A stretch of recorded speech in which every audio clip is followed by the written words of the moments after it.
If I had to do this situation all over again, I would investigate my partners a little bit more thoroughly before I decided to come to another country and do business. Isiah Thomas has fled the Raptors' nest, resigning over the toll his 9% ownership in the team was taking on his personal resources. Had I been able to work something out where you don't have to risk your fortune, then I would still be here. He's an individual, not a corporation. And at a certain point, and we let Alan know that very early on, without some significant changes to both agreements, Isiah would be unable to stay. Economically, my pockets can't support my emotions. How's that?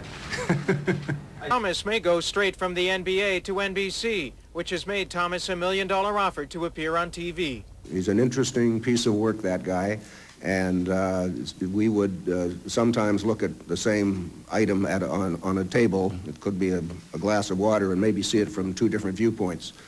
But no, I don't feel betrayed by him. When Thomas broke onto the Toronto scene, he gave the Raptors an instant identity. But his controlling, often controversial style of managing basketball operations rubbed the business side the wrong way. There was a rift, and the rift has disappeared as of today. We can disagree and still like each other.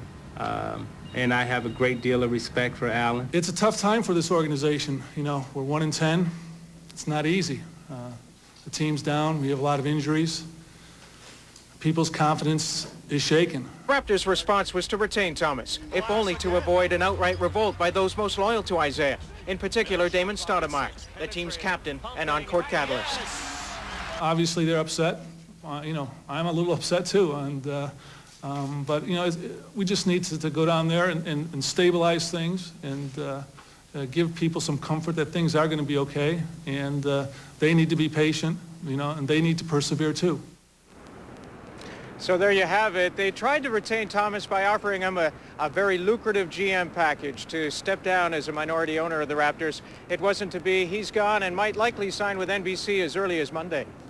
Rob, this is all about as clear as the Warren Commission report. Tell us about the money aspect. I'm a little confused here. When we talk about what Isiah was talking about money, is he referring to the money it would take him to buy this team outright, or does it refer to the team's budget?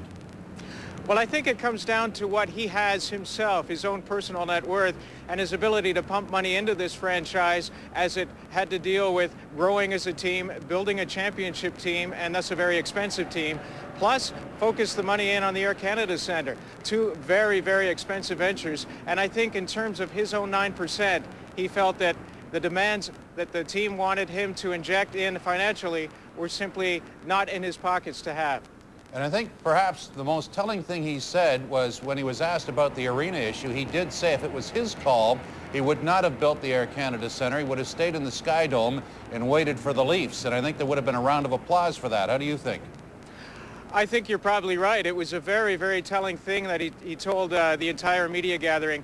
He said that he'd probably get in trouble from the commissioner for saying it, but that had they taken the necessary penalties, perhaps as much as $25 million, to take the time out to negotiate with the Leafs to build a building that would have two complete tenants, it probably would have served the long-term interest of the Raptors franchise that much better. And that brings the problem back to the original source, because it was the NBA that decided that the Air Canada site is the site that they wanted their building on, and that, of course, cut the Leafs out. It was the NBA that picked this particular group, knowing that there was a shotgun clause and that if the wrong guy won that clause, somebody like Isiah Thomas would eventually have to leave. What do you think about that? I think you're right on. I think the NBA is a money now kind of operation. I think it likes to deal in the present, not necessarily the future. And it's always come down very hard on expansion franchises, forcing them to prove their worth to the rest of the league. And in this instance, it may have backfired on them. All right, Rob, we appreciate your report. Good job. My pleasure.